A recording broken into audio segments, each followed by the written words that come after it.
Hello everyone, this is Sir Amir Khan from Physics Real, and in this video we will deal with electrostatic potential and capacitance. This is the second chapter of class 12th and first video in this series. In this video we will deal with work done by electric charge, electrostatic potential and electric potential difference. So without wasting any time, let us start with work done by electric charge. So starting from this diagram, we have a three-dimensional space in which charge Q0 is moving from A to point B. The force acting on the charge at any point P is equal to F equals to QE,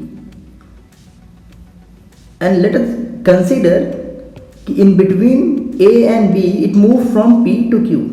So we have a small distance P to Q to move from, and P is at distance R1 and Q is at distance R2. Distance between P and Q is taken to be dl. A is at RA and B is at distance RB from the origin, which is a charge Q. If we draw a perpendicular from P on the line OQ, we get Pn perpendicular to OQ, and the distance between N and Q is taken to be dr. The change in distance between R1 and R2 dr. Okay, this is the complete diagram. अब क्या करते हैं हम, इस diagram को अगर समझ लिया है तो आगे आते हैं पॉइंट पर। एक बार फिर से डायग्राम समझ लेते हैं। थ्री डायमेंशनल स्पेस है हमारे पास, जिसमें कोई चार्ज Q0 A से लेकर B तक मूव करना चाह रहा है। बीच में कोई पॉइंट P और Q लिया है हमने। P पर जो फोर्स लग रहा है वो F is equal to QE है। P से Q की डिस्टेंस dl ली है, चार्ज Q0 है, A पॉइंट RA डिस्टेंस पर है, B पॉइंट RB डिस्टेंस पर, P पॉइंट R1 और Q पॉइंट R2 डिस्टेंस पर है फ्रॉम ओरिजिन, जहां पर चार्ज Q रखा हुआ है। हमने एक परपेंडिकुलर भी ड्रॉ कर लिया है Pn perpendicular to OQ such that NQ जो है वो dr के बराबर है। तो force acting on Q0 at point P, इस पॉइंट P पर जो फोर्स लग रहा है F is equal to Q0 E। This force is radially outward. अगर डायग्राम देखें तो ये फोर्स बाहर की तरफ लग रहा है and tends to accelerate Q0। तो Q0 को वो बाहर ले जाना भी चाह रहा है। An equal and opposite force acts on Q0 to hold it in its position। तो अब इसको अगर मुझे अपनी जगह पर रोकना है तो क्या करना पड़ेगा, एक अपोजिट फोर्स लगाना पड़ेगा बाहर से ना। ये फोर्स हो जाएगा F vector is equal to minus Q0 E vector ना।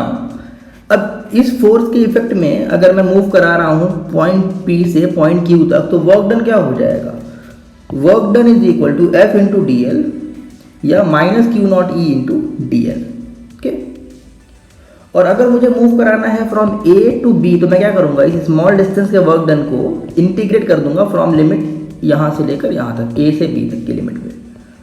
तो total work done from A to B is equal to integral of dw from A to B is equal to integral of minus Q0 E from A to B minus, और work done from A to B is equal to minus Q0 integral of EDL cos theta. अब पहले ही मैंने बता दिया था कि draw करना है Pn perpendicular to OQ such that NQ is equal to dr। तो मैं इस डायग्राम पर वापस आता हूँ और यहाँ से अगर मैं cos थीटा फाइंड करना चाहूँ तो cos थीटा हो जाएगा NQ upon PQ। cos theta is equal to NQ, यहाँ से मैं यहाँ ट्राई करता हूँ, cos theta is equal to NQ upon PQ। तो from here we can have NQ is equal to PQ cos theta, NQ is equal to PQ cos theta, और NQ is equal to PQ और DL cos theta. और NQ है कितना, dr, तो we can have dr is equal to DL cos theta.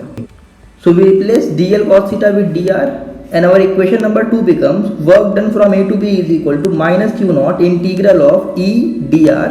now because now we are dealing with dr, तो हमारा limit भी A से B ना होकर distance of A to distance of B हो जाएगा, RA to RB।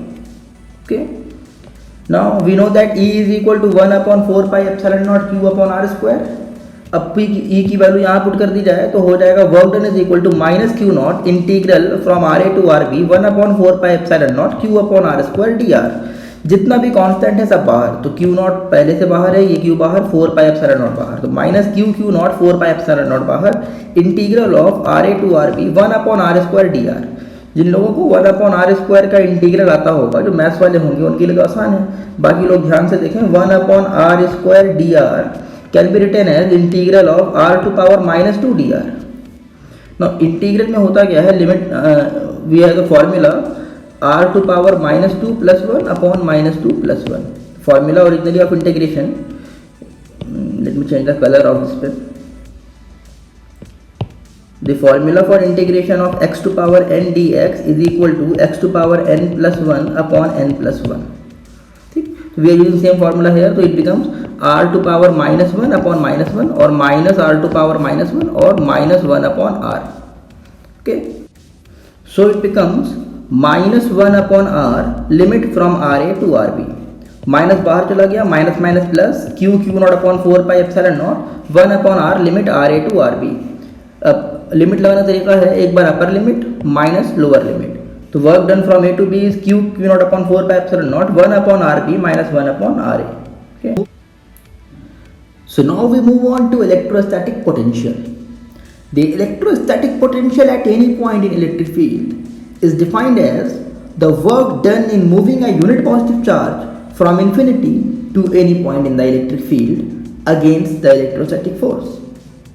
The SI unit is volt and dimension is m L2 T cube A minus 1. Let us understand this potential.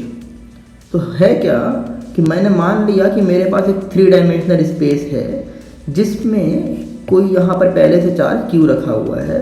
अब इस charge का एक electric field हर चारों तरफ होगा।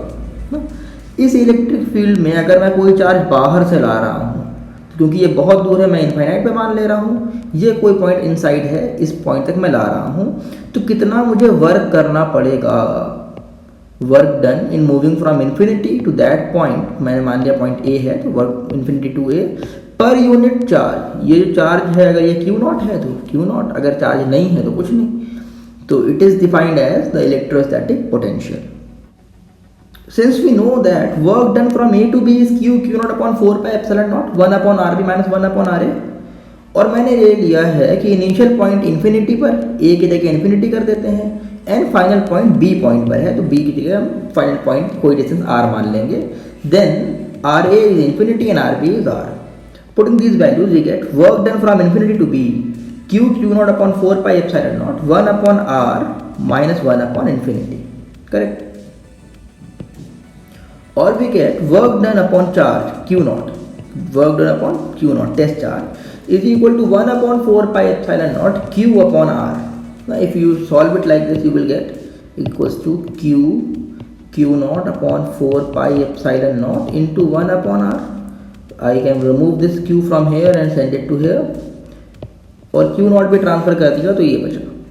ठीक, now we know that definition से क्या पता है हमको कि work done per unit charge is equal to potential, therefore electric potential is 1/4 pi epsilon naught Q upon R. Correct? Let us move on to potential difference. The potential difference between any 2 points in electric field is defined as the work done in moving a unit positive charge from one point to another in the electric field against the electrostatic force. Again, its SI unit will be volt and dimension will be same as the previous, m L2 T cube A minus 1. इसको भी थोड़ा समझते हैं diagram के साथ। मैंने फिर से मान लिया 3 डायमेंशनल स्पेस है जिसमें कोई चार्ज पहले से क्यू रखा है और इसका एक इलेक्ट्रिक फील्ड है। अब इस इलेक्ट्रिक फील्ड में कहीं से मैं चार्ज पहले तो ले ही आया था, लेकिन अब इस चार्ज को अगर मुझे यहाँ से यहाँ मूव करना है, मान लेते हैं पहले ये पॉइंट ए पर था, पॉइंट बी पर गया, तो ये जो डिस्टेंस वो कवर कर रहा है ना, कि इसमें कितना वर्क मुझे करना पड़ेगा, तो work done in moving from A to B per unit charge, इसे मैं कहूँगा कि ये मेरा पोटेंशियल डिफरेंस है। We already know that work done from A to B is given by WAB equals Q naught upon 4 pi epsilon naught 1/RB minus 1/RA. Okay. So or work done upon charge WAB upon Q naught is equal to Q upon 4 pi epsilon naught 1/RB minus 1/RA. This can be also used as a formula which is equal to VAB. और VAB equals to 1/4 pi epsilon Q को अंदर भेज दिया, Q upon RB minus Q upon RA. अगर मैं इसको open कर दूं तो ये हो जाएगा 1/4πε0 Q/RB माइनस 1/4πε0 Q/RA। नाउ इसको मैं कह सकता हूँ पोटेंशियल एट बी माइनस इसको मैं कह सकता हूँ पोटेंशियल एट ए। तो work potential difference is equal to V B minus V A which is equal to work done upon charge. Okay, so this is all for this video. In the next video we will start from potential due to a single charge and end with potential due to a dipole.